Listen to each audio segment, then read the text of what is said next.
Hello दोस्तों, आज मैं आपको ले चलूँगा उत्तर प्रदेश की राजधानी लखनऊ के डॉक्टर भीमराव अम्बेडकर पार्क में। और इस पार्क में क्या क्या है वो सभी बातें आपको दिखाऊंगा भी और बताऊंगा भी। तो चलते हैं पार्क के अंदर और पार्क का आनंद लेते हैं। मुस्कुराते रहिए क्योंकि आप लखनऊ में हैं।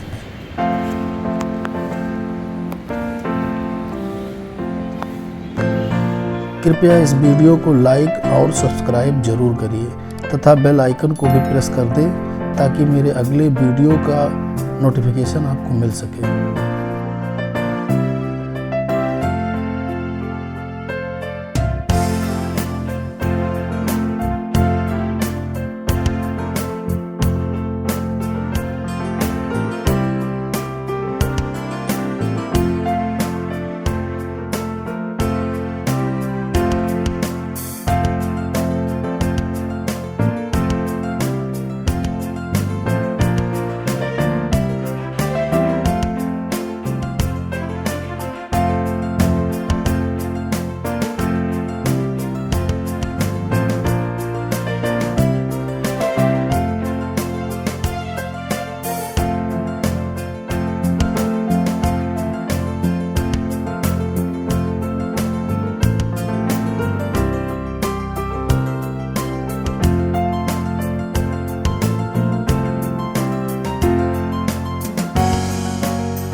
पद्मनाभम पल्पू का जन्म 2 नवंबर 1963 को पेट्टा त्रिवेंद्रम, भारत में हुआ था। ये आयुर्वेदिक चिकित्सा में पारंगत थे। उन्होंने भारत के साथ साथ लंदन और कैम्ब्रिज में अपने चिकित्सा प्रशिक्षण को आगे बढ़ाया। ये उन लोगों में से थे जिन्होंने त्रावणकोर समाज में असमानताओं को उजागर करने के लिए 1891 की जनगणना के डेटा का उपयोग करने का प्रयास किया और उन्होंने 1895 में फिर से मांग की। त्रावणकोर के औपनिवेशिक सरकार द्वारा चलाए जा रहे स्कूलों में उनके प्रवेश का अधिकार और सार्वजनिक सेवा में रोजगार तक पहुंच की मांग की। बहन मायावती जी का जन्म 15 जनवरी 1956 को हुआ था। उनके पिता का नाम प्रभुदास था। उन्होंने 1983 में दिल्ली विश्वविद्यालय से LLB की पढ़ाई की। राजनीति में प्रवेश से पूर्व वे दिल्ली के एक स्कूल में शिक्षण का कार्य करती थी। सन 1977 में मान्यवर काशीराम के संपर्क में आने के बाद उन्होंने एक पूर्णकालिक राजनीतिज्ञ बनने का निर्णय ले लिया। वे उत्तर प्रदेश की 4 बार मुख्यमंत्री रही हैं तथा वह बहुजन समाज पार्टी की राष्ट्रीय अध्यक्ष हैं। मान्यवर काशीराम जी का जन्म 15 मार्च 1934 को हुआ था, जिन्हें बहुजन नायक मान्यवर साहेब के नाम से भी जाना जाता है। ये एक भारतीय राजनीतिज्ञ और समाज सुधारक थे, जिन्होंने बहुजनों के उत्थान और राजनीतिक लामबंदी के लिए काम किया। इन्होंने 1984 में बहुजन समाज पार्टी की स्थापना की। डॉक्टर भीमराव अंबेडकर का जन्म 14 अप्रैल 1891 में हुआ था।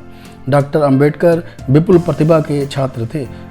उन्होंने कोलंबिया विश्वविद्यालय और लंदन ऑफ स्कूल इकोनॉमिक्स दोनों ही विश्वविद्यालयों से अर्थशास्त्र में डायरेक्टरेट की उपाधियां प्राप्त की तथा विधि अर्थशास्त्र और राजनीति विज्ञान में शोध भी किए थे। सन 1990 में उन्हें भारत रत्न, भारत के सर्वोच्च नागरिक सम्मान से मरणोपरांत सम्मानित किया गया। वे स्वतंत्र भारत के प्रथम विधि एवं न्याय मंत्री, भारतीय संविधान के जनक एवं भारतीय गणराज्य के निर्माताओं में से एक थे। महात्मा ज्योतिबा फुले का जन्म 11 अप्रैल 1827 को पुणे में हुआ था। उनकी माता का नाम चिमड़ाबाई तथा पिता का नाम गोविंदराव था। ज्योतिबा फुले बहुत बुद्धिमान थे। उन्होंने मराठी में अध्ययन किया। वे महान क्रांतिकारी, भारतीय विचारक, समाजसेवी, लेखक एवं दार्शनिक थे। उन्होंने महाराष्ट्र में सर्वप्रथम महिला शिक्षा तथा अछूतोद्वार का काम आरंभ किया था। उन्होंने पुणे में लड़कियों के लिए भारत का पहला विद्यालय खोला। इस महान समाजसेवी ने अछूतोद्वार के लिए सत्यशोधक समाज की स्थापना किया था। उनका यह भाव देखकर 1888 में उन्हें महात्मा की उपाधि दी गई थी। राजर्षि छत्रपति साहू जी महाराज का जन्म 26 जून 1874 को लक्ष्मी विलास पैलेस, कोल्हापुर, महाराष्ट्र में हुआ था। छत्रपति साहू जी ने 1894 से 1922 तक 28 वर्षों तक कोल्हापुर के सिंहासन पर आसीन रहे और इस अवधि के दौरान उन्होंने अपने साम्राज्य में कई सामाजिक सुधारों की शुरुआत की। उनका जोर शिक्षा पर था, इसलिए उन्होंने अपने विषयों के बीच शिक्षा को बढ़ावा देने के लिए कई शैक्षणिक कार्यक्रम शुरू किए। उन्होंने पिछड़ी जातियों के गरीब लेकिन मेधावी छात्रों के लिए कई छात्रवृत्तियां पेश की। उन्होंने अपने राज्य में सभी के लिए एक अनिवार्य मुफ्त प्राथमिक शिक्षा भी शुरू की। छत्रपति साहू जी ने जाति अलगाव और अस्पृश्यता की अवधारणा को खत्म करने के लिए बड़े प्रयास किए।